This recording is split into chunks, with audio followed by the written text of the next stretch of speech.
Hi, I'm Dwayne Sharp. And I'm Pam Mack. One of the best things about being a real estate professional is every day is different. Different people, different locations, and different opportunities. But so much variety means that when it comes to safety, you have a lot more to think about than people who spend every day at their desks. Staying safe, as well as successful, requires common sense, as well as strategies to help you minimize risks and enable you to maintain a strong market presence. So, for the next few minutes, we're going to suggest some things that, coupled with your own good instincts, will help keep you, your family, and your clients safe and secure.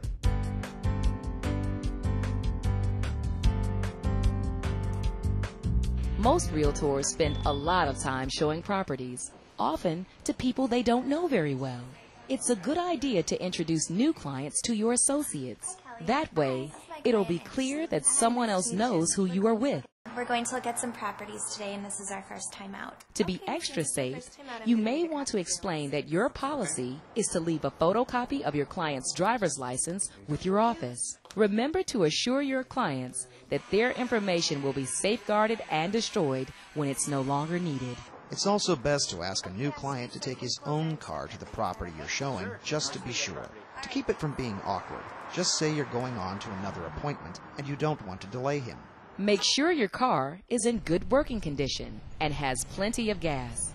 You don't want to find yourself stranded in the middle of traffic. Always lock your car doors. Buckle up and put that cell phone away so you can concentrate on your driving. If you must make a call, find a safe place to pull over. But don't linger in your car talking on the phone or going over paperwork. You'll make an inviting target for a carjacker. Be careful showing unoccupied properties because you might be surprised by a slippery floor or a pet that doesn't like strangers. Have a flashlight with you for dark staircases and keep your cell phone handy in case you need to dial 911. If you're showing a property to a new prospect, it's best to let the client precede you through the property and be sure you know how to make a quick exit should you be threatened. Open houses are a good business practice, but if you do them alone, you put yourself at risk. Ask a friend or a family member to join you. If that's not practical, at least introduce yourself to the neighbors and keep your cell phone nearby and turned on. If you feel uncomfortable, step outside. It's also a good idea to have a distress code phrase set up with someone to let them know if you feel threatened and don't want your prospect to catch on. Call your office and say something like, "I need the red file right away." Be especially careful near the end of your open house, because a predator may show up then, thinking you're more likely to be alone. Park where you can't be blocked in.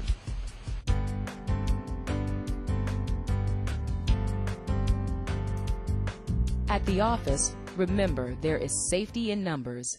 If you must work alone, be sure the doors and windows are locked after hours. A radio playing a talk show is likely to make an intruder think there are several people on the premises.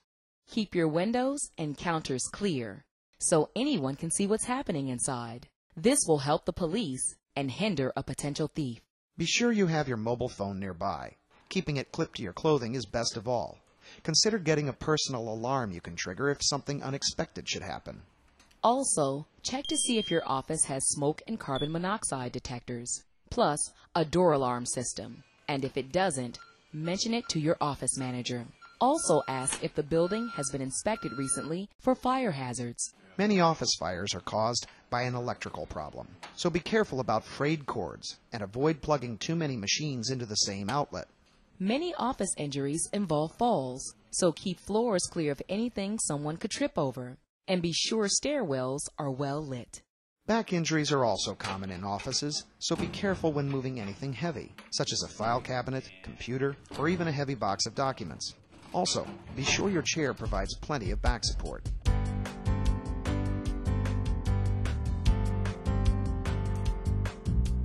Be sure your home is equipped with smoke and carbon monoxide detectors and full 1-inch deadbolt locks on all entry doors. Glass doors should have a double-cylinder lock that requires a key from both sides. If you have a sliding glass door, put a rod in the track so it can't be opened from the outside.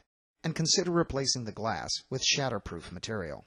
Make sure your porches, entrances, and yards are well lit. Never hide keys in mailboxes, planters, or under the doormat. Consider installing a home alarm system and make sure you have a panic button feature you can access in the room you use as an office. Keep a charged mobile phone with you at all times and program emergency numbers as speed dials on both your home phone and your cell phone. Identity theft has become a growing problem for everyone, so take steps to protect all financial information, yours and your clients'. Be sure your computer is password protected and has firewall and antivirus protection. Download software only from reliable sources and use passwords with at least 8 characters, including both letters and numbers. And be sure to back up your important files on an external hard drive. Call one of the major consumer reporting companies and have a fraud alert placed on your credit report. This lets companies know they must contact you before opening any new accounts in your name. Buy a shredder to destroy documents, especially anything with credit card numbers, account numbers, PIN numbers, and other financial information. For large amounts of material, call a professional service and have them bring their mobile shredder to your home. Stop pre-approved credit offers by calling 888-5-OPT-OUT. Be on guard against phishers, people who say they're from a bank, store, or government office, and ask you to verify your account number or password. And make sure your business card doesn't contain your home phone number. Avoid shopping with online stores that have no privacy policy. Enter personal information only on web pages that have HTTPS in the address bar and a closed padlock symbol at the bottom of the browser window. And remember that credit cards offer more protection than debit cards. By following these strategies and your own best instincts, you can protect yourself, your family, and your clients, and ensure that your career will be both safe and successful. For even more on safety for real estate professionals, don't forget to log on to www.realtor.org/safety. Thanks for watching, and remember, be safe and successful.